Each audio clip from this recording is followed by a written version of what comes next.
Our featured reader today, New York performance poet Taylor Mawley, measures his life in a variety of ways. He has 11 years of experience as a professional spoken word artist. He has 2 books, and both of those books will be here during the author's available at author signing at 1:30 today. He has 1 DVD and 4 CDs. For 10 months, he was the official voice of Burger King. He was a national poetry slam champion 4 times. 3 times he appeared on the HBO original series, Russell Simmons Presents Deaf Poetry. For 9 years, he taught college, high school, and middle school. And once, in a single game of Scrabble, he earned a score of 581. But most importantly of all, after hearing his work, 696 people have told him that they want to become teachers. And that's incredible. Please help me welcome the man who wants to create 1,000 new teachers, Taylor Mawley.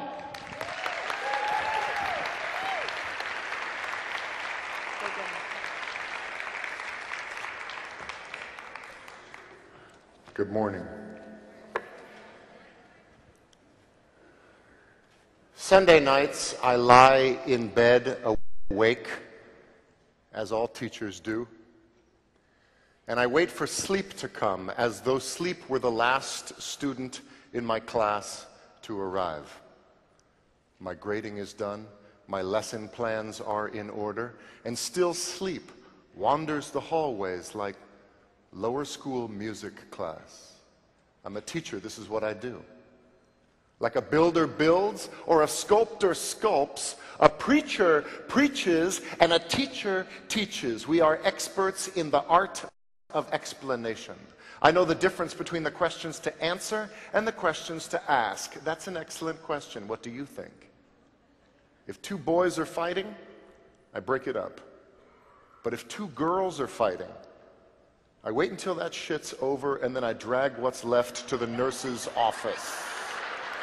I'm not your mother, I'm not your father, I'm not your jailer, I'm not your torturer, I'm not even your biggest fan in the whole wide world, even though sometimes I act like all of these things. I know you can do these things that I make you do, that's why I make you do them. I'm a teacher, and that's what we do. We're miracle workers.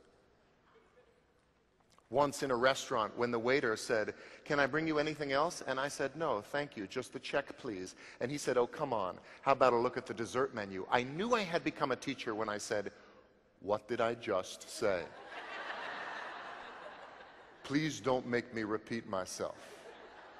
In the quiet hours of the dawn, I write my assignment sheets, and then I print them without spell checking them, because I'm a teacher, and teachers don't make spelling mistakes, do we? So as a matter of fact, the new school dress code will affect all members of the 5th, 6th, and 78th grades. And if you need an extension on your essays examining the pubic wars from a hysterical perspective, you may have only until April 300th. I hope that's not a problem for anybody. I like to lecture on love. I like to speak on responsibility. At the drop of a hat, I will talk about honor and integrity and the importance of telling the truth always. And when my students say, "Mr. Mawley, are we going to be responsible for this?" I say, "If not you, then who? You think my generation's going to be responsible for this? We're the ones who got you into this mess. Now you are our only hope." And when they say, "What we meant, Mr. Mawley, is are we going to be tested on this?" I say, every single day of your lives. Once, while a student of mine was digging in her backpack for a pen, I put on the corner of her desk a pen, but she didn't see me do it. So when I walked to the other side of the classroom and she raised her hand, still not seeing the pen that I had put on her desk, and said, "Mr. Mawley, do you mind if I borrow a pen from you?" I went,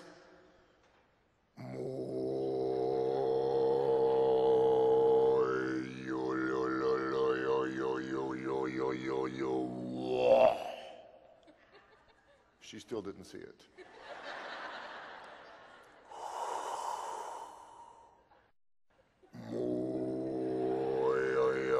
You already possess everything you require to succeed, including a pen. Whoosh. Boing. For a second, she still did not see the pen that I had put on the corner of her desk, but said instead, "Mr. Molly, you are probably the weirdest teacher I have ever had. Could you please just loan me a Oh my goodness!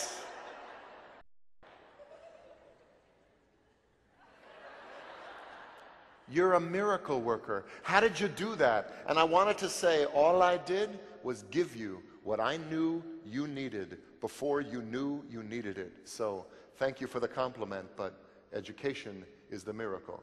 I'm just the worker. I'm a teacher, and that's what we do.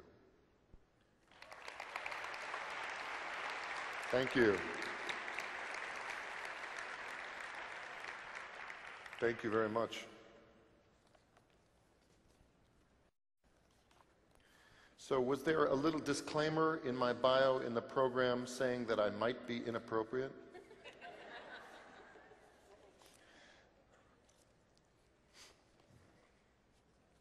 Well, here's for the people who are counting on it.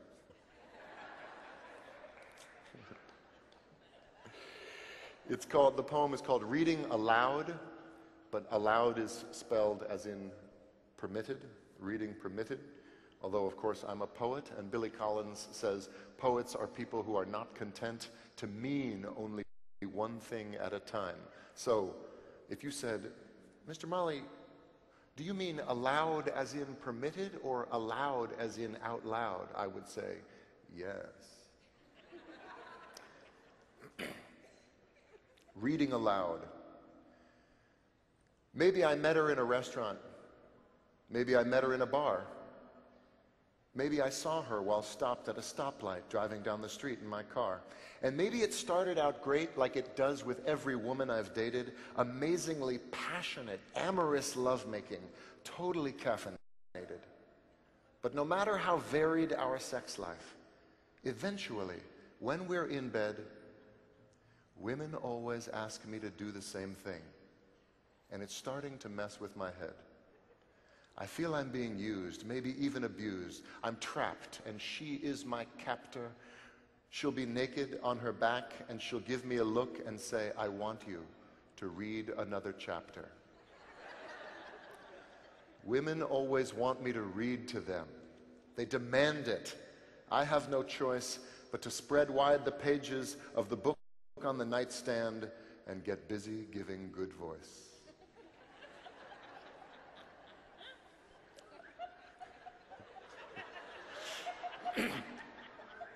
I once had a girlfriend who used to say, "Just go ahead, say it, say it." I would say, "Oh, really?" She would say, "Say it, say it." And I'd go, "Okay, Burger King." Wait, don't clap yet. Burger King. When you have it your way, it just tastes better. Women always ask me to read to them. They demand it. I have no choice but to spread wide the pages of the book on the nightstand and get busy giving good voice. Because once upon a time, we grew up on stories and the voices in which they were told. We need words to hold us, for the world to behold us, for us to truly know our own souls. So I read them the Chronicles of Narnia and the Education of Little Tree. And they close their eyes and listen as I did when these stories were read to me. All of my siblings and all of our friends, sometimes it was quite a crowd, would gather to listen to my mom or dad as they began to read out loud. There was a different voice for every princess, every knight, and all of the dragons. And when my mom read Tolkien, you could actually tell the difference between Frodo and Bilbo Baggins. We spent so much time reading out loud on long drives or nestled in reading nooks. Much of the man that I am today was influenced by all the good books that my father or mother read to me when I was no more than a child. So I know why the caged bird sings, and I know the call of the wild. Charlotte's Web, Watership Down, Roll of Thunder, Hear My Cry, The Diary of Anne Frank, A Wrinkle in Time, and The King Must Die. Read to your children all of the time.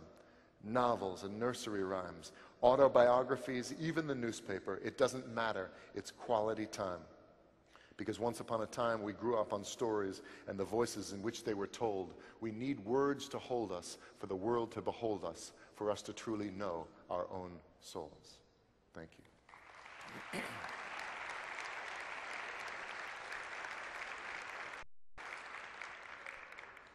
Here's a poem from my first book, but I have it memorized, so I'm going to do it. I'm going to read it from here. I'm writing the poem that'll change the world, and it's Lily Wilson at my office door. Lily Wilson, the recovering like addict. The worst I've ever seen. So, like, bad, that the entire 8th grade started calling her like Lily, like Wilson, like, until I made my classroom a like-free zone, and she could not speak for days. But when she finally did, it was to say, Mr. Molly, this is so hard. Now I have to think before I say anything. Well, imagine that, Lily. It's for your own good, even if you don't like it. I'm writing the poem that's going to change the world, and it's Lily Wilson at my office door. Lily is writing a research paper for me about how homosexuals, shouldn't be allowed to adopt children. So I think I'm going to write the poem that's going to save the world. And here comes like Lily, like Wilson at my office door. She's having trouble with her paper. She's having trouble finding sources for her paper, which is to say, ones that back her up.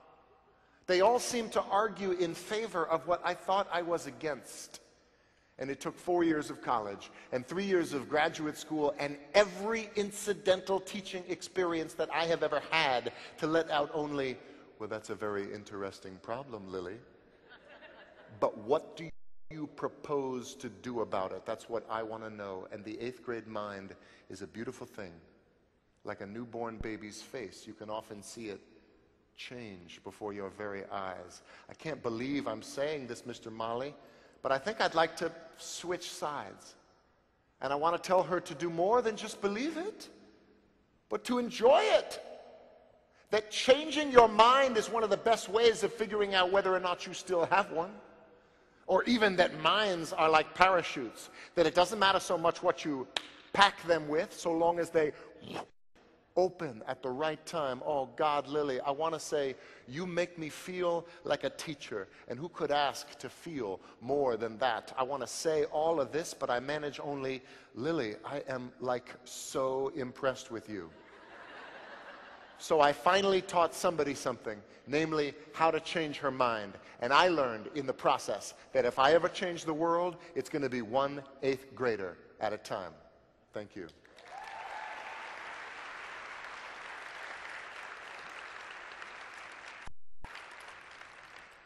So I'm going to talk for just a little bit between poems. And now is your opportunity. I'm making an executive decision.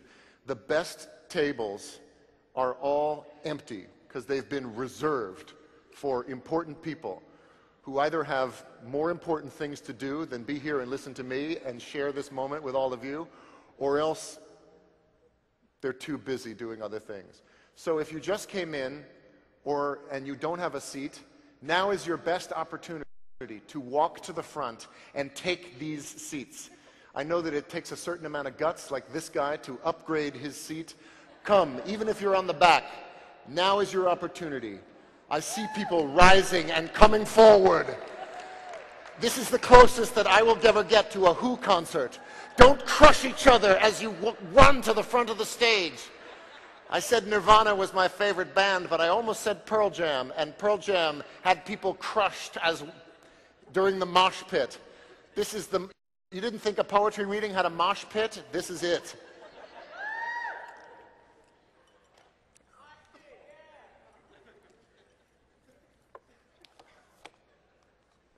I'm going to read a poem from my first book and then tell you about the other thing that will be on sale today. This is called On Girls Lending Pens, and it's about that experience of not having a pen before class and trying to borrow one from the girl who has 100 pens, but 99 reasons why you can't borrow them. On girls lending pens. I walked into the classroom and straight to my chair, but when I reached for my pen, it wasn't there. I had no pen or crayon or pencil. I was stuck before class without a writing utensil. I could have asked the teacher if I had dared, but I know she would have said, "You're unprepared." So to be diplomatic and avoid the fight, I quickly turned to the girl on my right. "Do you possibly have a pen I could borrow? I'll use it today, have it back by tomorrow." "Oh, for sure," she said. "I've got plenty." And she turned around with a handful of 20. "Oh, I really don't care what color or style. I'll take that fountain pen," I said with a smile. "Oh, you don't want that one. It comes out all ugly. Plus, it's made of pure gold," she said to me smugly. "Well, then how about the blue one?" "No, that one hops." "Okay, maybe the green one comes out in glops." "Black one? I'm afraid it's having trouble connecting." "Red one? I need it if we do any in-class correcting." "Look," I said, my voice filling with fear, "just give me a pen before the teacher gets here." But this one always comes out in tons, and the yellow one skips and the purple one runs. When the brown one dries, it looks really icky, and the orange one's covered with something sticky. This one's for quizzes. This one's for emergencies in case I get confused because it's clean and it's fresh and it's never been used. I keep this one for quizzes because it brings good luck, and the ballpoint's splotchy and the cap is stuck. And this one's empty with the silver band, and the felt tip will leak all over your hand. And this one's cracked, and that's gone berserk, and this one would be perfect, except it doesn't work. But here, take this one. This one's fine. Oh, no, wait, sorry. That one's mine. I think she went on, but I couldn't have cared. I decided it was better to go unprepared. Thank you.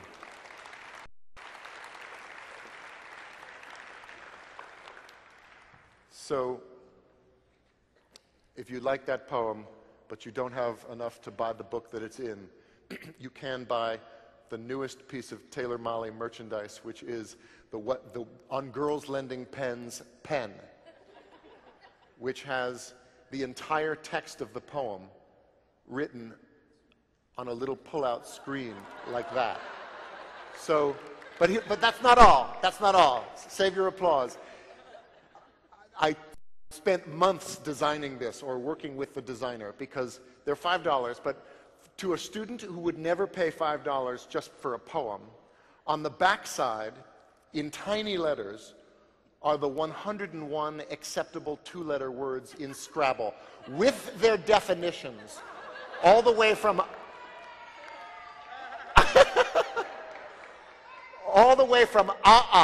which is a type of lava, to za, which is acceptable slang for a pizza. That's in small letters. However, in big letters, can you zoom in on me? In big letters, superimposed over the 101 acceptable two-letter words, it says, "Shut up." And I thought this would be useful. If your friends say something asinine across the room, you could just go,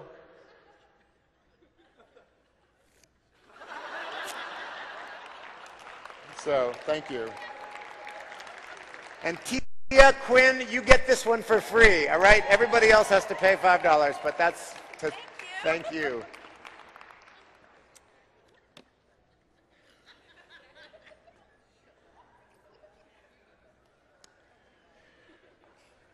April is National Poetry Month, and so I was, until I stopped doing it, I was writing a poem a day for April, and here is one of the poems from that. Raise your hand if you are frankly insulted that rent-a-cars do not come in manual transmission.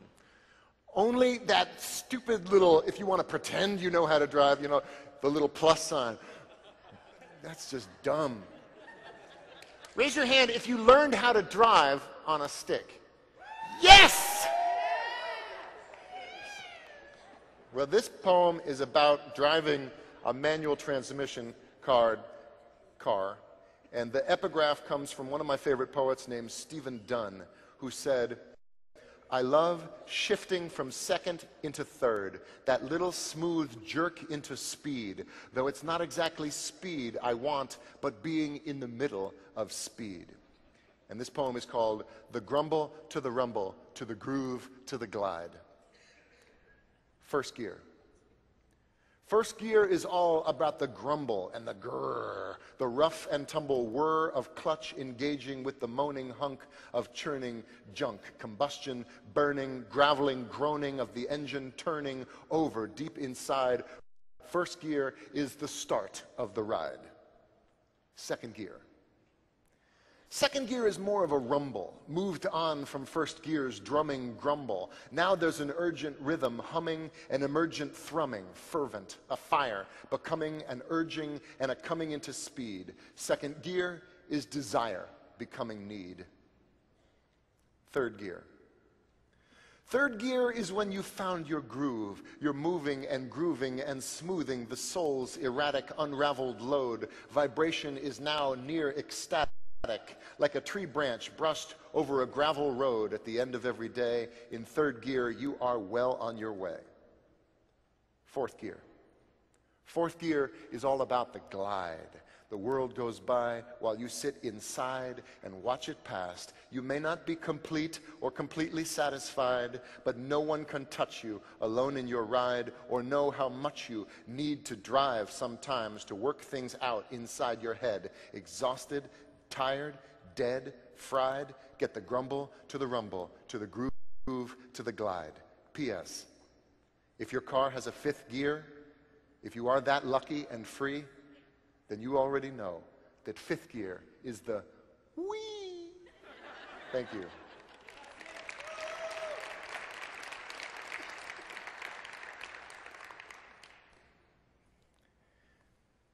And for no reason other than the fact that I want to, I'm going to tell a joke now. Besides, it's 8:19 in the morning, and that is the perfect time to tell jokes. And this is the perfect time of year to tell this joke. Actually, I'm a little late with it. And if I haven't offended anybody already, this might be the joke where I do it. A priest at a local church dies. So the bishop goes to the church to interview prospective priests. You can tell I'm not Catholic because that's how they, get a job, right? Priest wanted. He goes to the church to interview prospective priests who show up on the first day of interviews. Isn't that how they do it? And it just so happens on the first day that a French priest, an Irish priest, and an American priest show up for the job. So he calls in the French priest, whose name, let's say, is Father Jacques. And he says, "Okay, Father Jacques, Easter is coming up. What does Easter mean to a Christian? What kind of sermon would you give on Easter?" And Father Jacques says, "Well, Easter is a very beautiful time of year. People often travel great distances to get together with their families, and the children all wait for a fat man in a red suit to come down the chimney and pass out presents." "No," says the bishop, "out! Next!" And he calls in the Irish priest, whose name, let's say, is Father Bailey. Father Bailey. And he says, "All right, Father Bailey, I'm going to ask you the same question that I asked Father Jacques. Easter is coming up. What kind of sermon would you give on Easter? What does Easter mean to you?" And Father Bailey says, "Well, Easter is a very beautiful time of year. People often travel great distances to get together with their families, and the children all dress up as ghosts and goblins and going around asking for candy." "No, you idiot! Out!" says the bishop. "Next!" And he calls in the American priest, whose name, let's say, is Father Frank Mike. And he says, "Okay, Father Frank Mike, I'm going to ask you the same question I asked Father Jacques and Father Bailey. Easter is around the corner. What does Easter mean to a Christian? What does Easter mean to you? What kind of sermon would you give on Easter?" And Father Frank Mike says, "Well, Easter is a very beautiful time of year. People often travel great distances to get together with their families, and we celebrate the resurrection of Christ. We celebrate Jesus coming out of his tomb. And the bishop says, that's absolutely right. And Father Frank Mike says, there's more. If Jesus sees his shadow,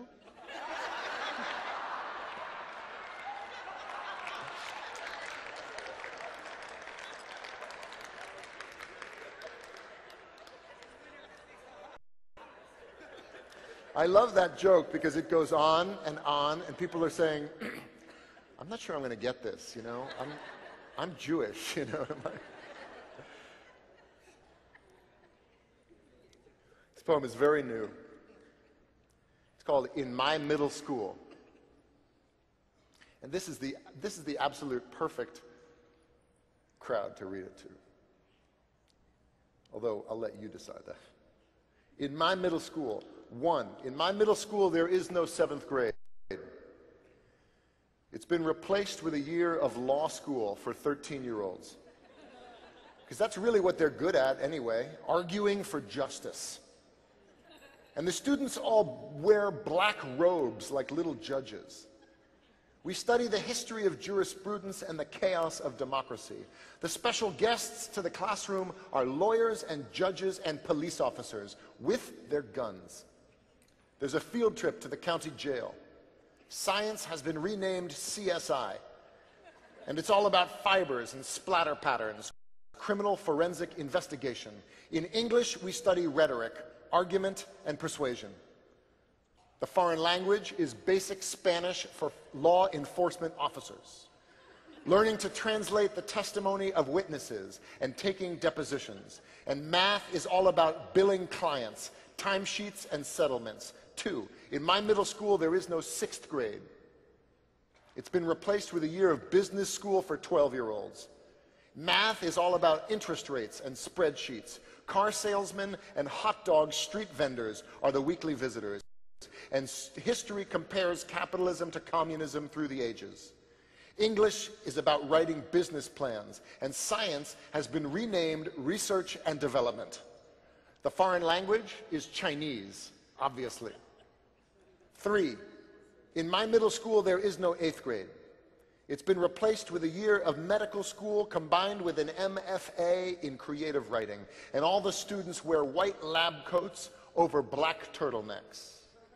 Berets and stethoscopes are optional. Every morning we take the temperature of every student as they enter the school, and then we squirt their hands with sanitizer. Later we write about how best to nourish the human body and what it means to be alive and simply breathe. The whole year is one big science fair. The foreign language is Latin, gym is yoga, and at the end of the year we visit the morgue. 4. In my middle school, there is no 5th grade.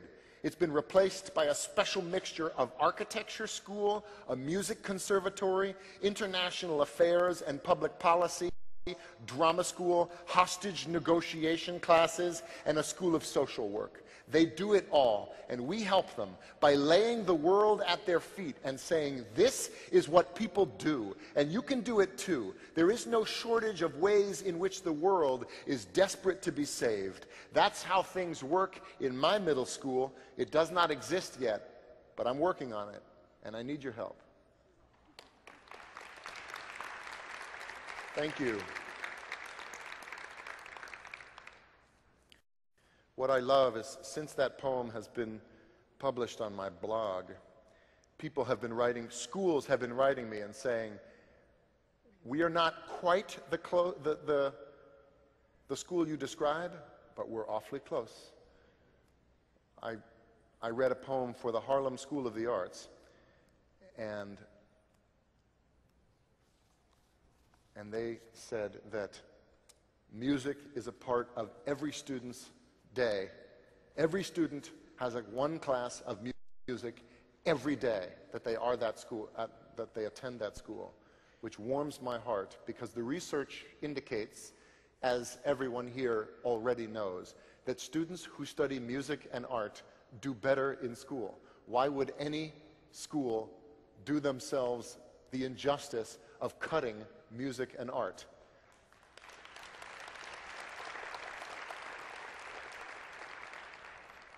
I'm very excited to hear Jonathan Kozol at lunch today. He is one of my heroes.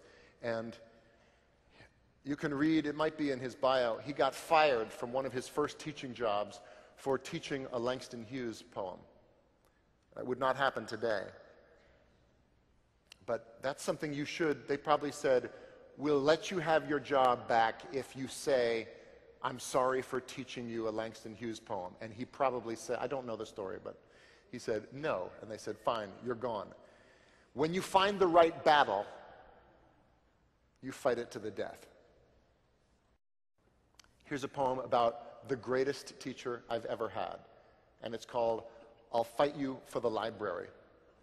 Dedicated to Dr. Joseph D'Angelo, my 5th grade English teacher, PhD, black belt, sensei, hua. I'll Fight You for the Library, a poem in 4 letters. Actually emails, but never mind. 1, to Clarissa Lerner, librarian. Dear Clarissa, I understand that the periods I reserved in the library next week for my classes have been canceled. Just out of curiosity, who and or what is more important than my class's research needs? 2, to Nancy Devlin, secretary to Dr. Richard Blackstone, Dean of Instruction.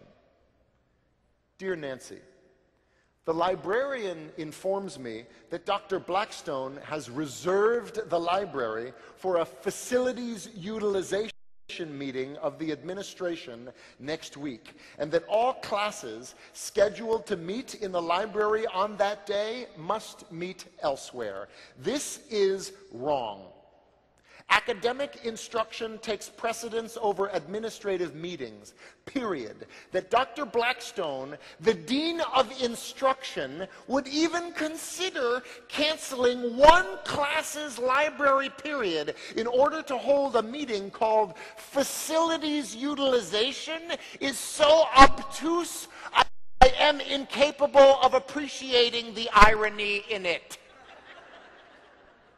3, to Dr. Richard Blackstone, Dean of Instruction. Dear Dick, with all due respect, I do not think you do understand my frustration, or else you would not have used that word. See, I am not, in fact, frustrated. The correct word would be outraged.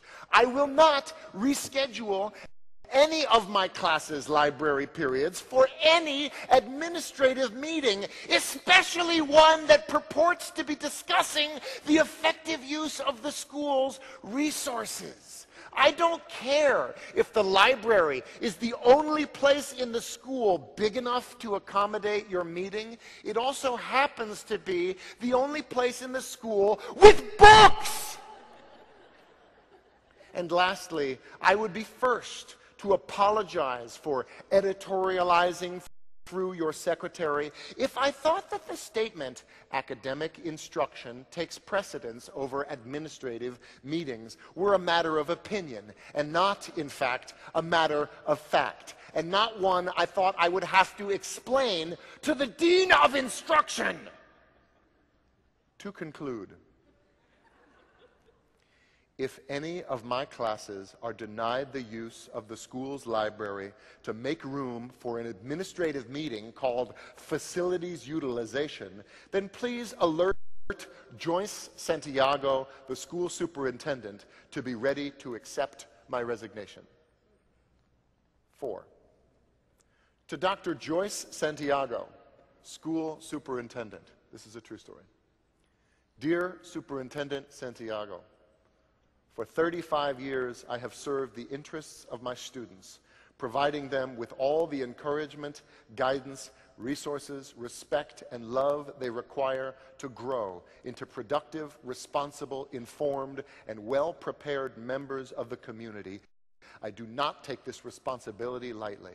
I take it with all the nobility, grace, and gravitas of the teaching profession. So on behalf of my students and their parents, I thank you for finding another place for Dr. Blackstone to hold his meeting. Sincerely, Dr. Joseph D'Angelo, 5th grade English teacher, black belt, sensei. Hua. Thank you. True story.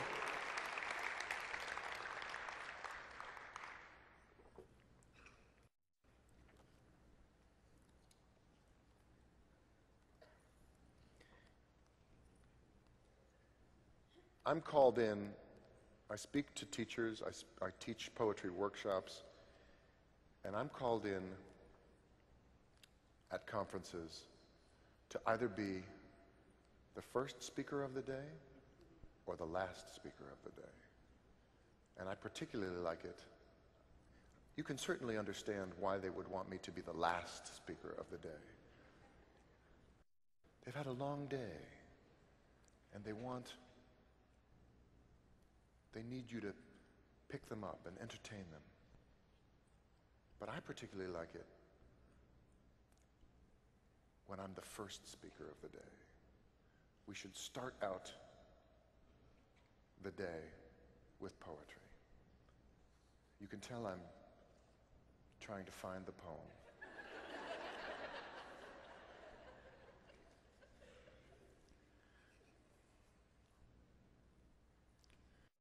This poem, is Jonathan Kozol here? That would be a dream come true, but I think he's in the middle of writing a manuscript. So this poem is dedicated to Jonathan Kozol, who is hard at work, working on his next book, proofreading. It is called The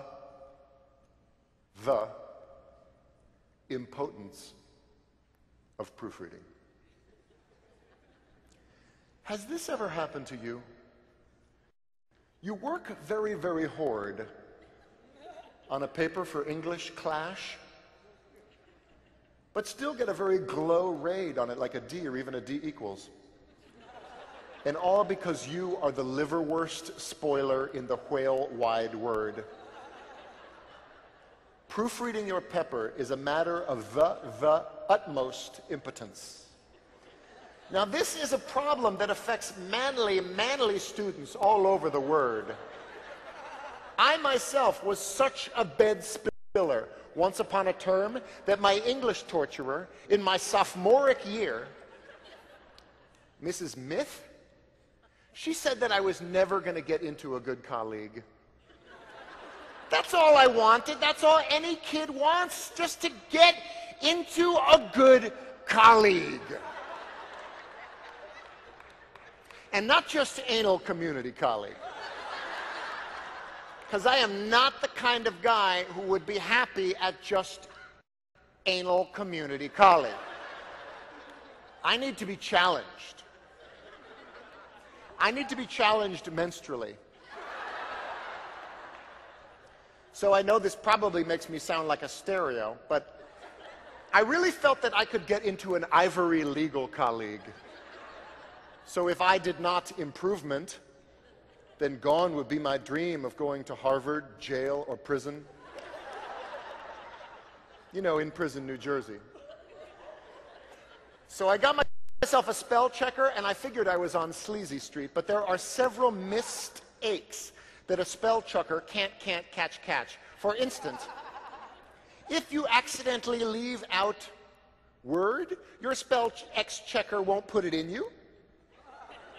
And God, for billing purposes only, you should have serial problems with Tory spelling. Your spell check-off may end up using a word that you had absolutely no detention of using, because, I mean, what do you want it to douche? No, it only does what you tell it to douche. You're the one who's sitting in front of the computer screen with your hand on the mouth going clit, clit, clit.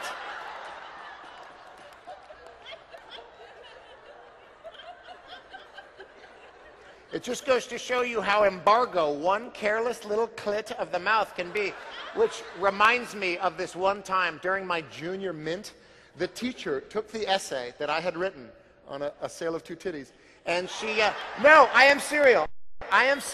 She read it out loud in front of all of my assmates. It was quite possibly One of the most humidifying experiences of my entire life, being laughed at like that pubically.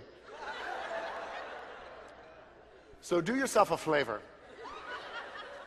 and follow these two Pisces of advice. One, there is no prostitute for careful editing of your own work. No prostitute whatsoever. And three, when it comes to proofreading, the red penis, your friend. Spank you. Thank you.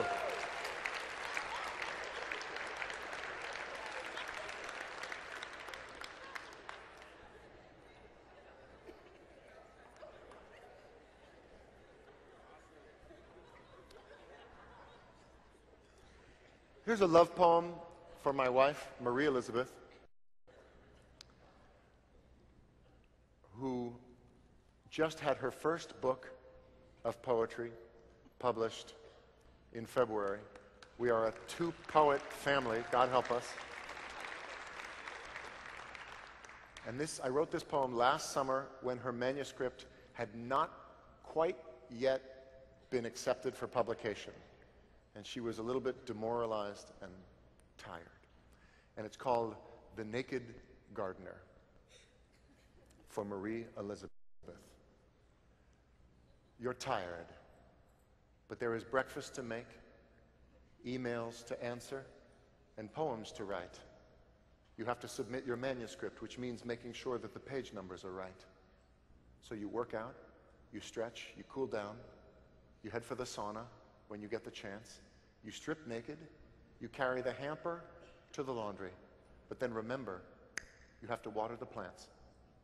So nude, you gather your watering can and you visit each fern and the bonsai tree. Decide that a cactus cannot be saved, and this is how you appear to me. Naked, as Eve in the garden. Sweaty hair, a beautiful mess, a struggling, half-dead cactus in your hands is your only natural dress. You ask me to throw out the cactus. You say please, and you give me a kiss. But the truth is, I would do anything you want if you asked me naked like this. Repave the driveway, learn to speak Latin. It doesn't matter the scope of the task. I'm happy to do it. There's nothing to it. Just take off your clothes and ask. But here you leave me love-struck and smiling wide until I notice that the next plants needing water are the ones in the garden, outside. But off you go to tend to your beauties, watering them one by one, radiant woman, now only clad in the glorious rays of the sun. I have always considered it fortunate that we live on a hill in the middle of the woods, because if the UPS man were to come right now, he would die from one glimpse of your goods. O naked gardener, carry on. There is none but me who can see. And I hope one day you feel as beautiful as you look every day to me.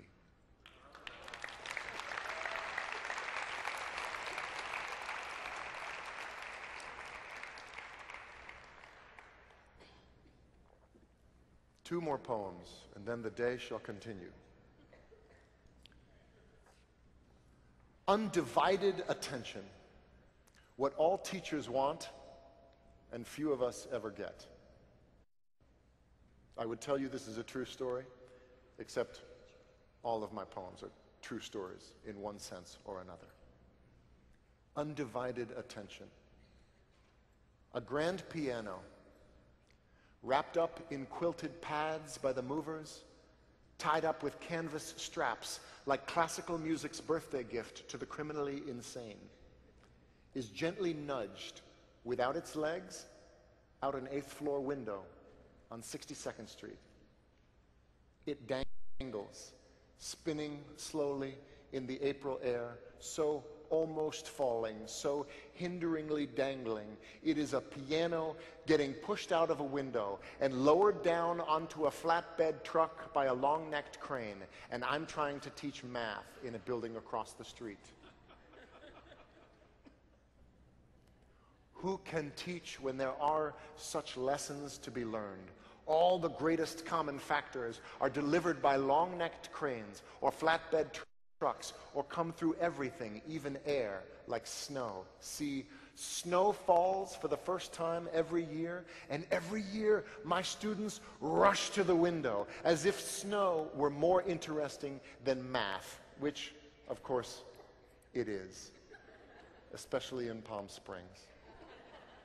So please, let me teach like a Steinway, spinning slowly in April air, so almost falling, so hinderingly dangling from the neck of the mover's crane. Let me teach like the new snow falling. Thank you. So thank you for listening. I'm going to close with this final poem, and then I will join you for the day. And as Michelle said, I have a goal of creating 1,000 new teachers simply by the way I talk about the profession. I'm up to 696, and I have recently publicly announced that I'm going to make this goal by August 30th of this year, at which point all of this gets cut off and dedicated to cancer research. And that will be, I will move on to my next thing. And I'm trying to, since I'm going to lose the hair soon, I'm trying to wear it down more. Let me see. Dang, it's getting long. So I'll do my last poem, if I can stand it with my hair like this. Thank you for listening. It's usually this poem that pushes people over the edge and makes them decide to become a teacher. If you know anybody, send them to my website. Maybe I need help. I need help reaching 1,000. It's called What Teachers Make, or Objection Overruled, or if things don't work out, you can always go to law school. He says the problem with teachers is, what's a kid going to learn from someone who decided that his best option in life was to become a teacher? I'm sorry.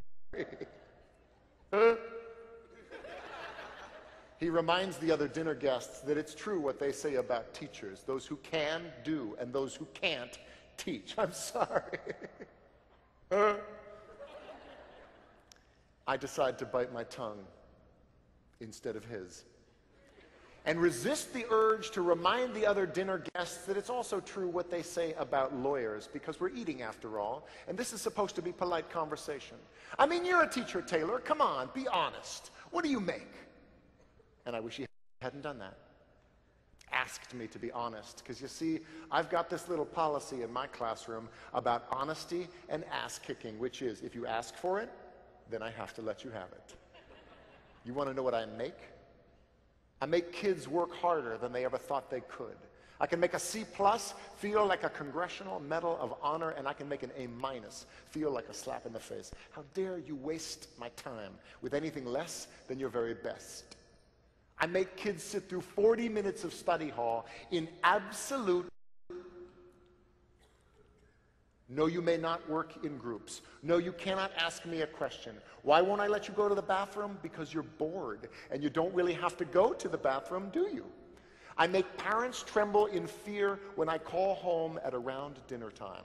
Hi, this is Mr. Molly. Hope I haven't called it a bad time. I just wanted to talk to you about something that your son said today in class to the biggest bully in the grade. He said, hey, why don't you leave that kid alone? I still cry sometimes, don't you? And that was the noblest act of courage that I have ever seen. I make parents see their children for who they are and who they can be. You want to know what I make? I make kids wonder. I make them question. I make them criticize. I make them apologize and mean it. I make them write. And then I make them read. I make them spell. Definitely beautiful, definitely, beautiful, until they will never misspell either one of those words again. I make them show all their work in math class and then hide it on their final drafts in English. I make them realize that if you've got this, then you follow this. And if somebody ever tries to judge you based on what you make, you give them this. Here, let me break it down for you so you know what I say is true. Teachers make a difference. Now, what about you? Thanks very much. You make a difference. Have a great day. Thanks for listening.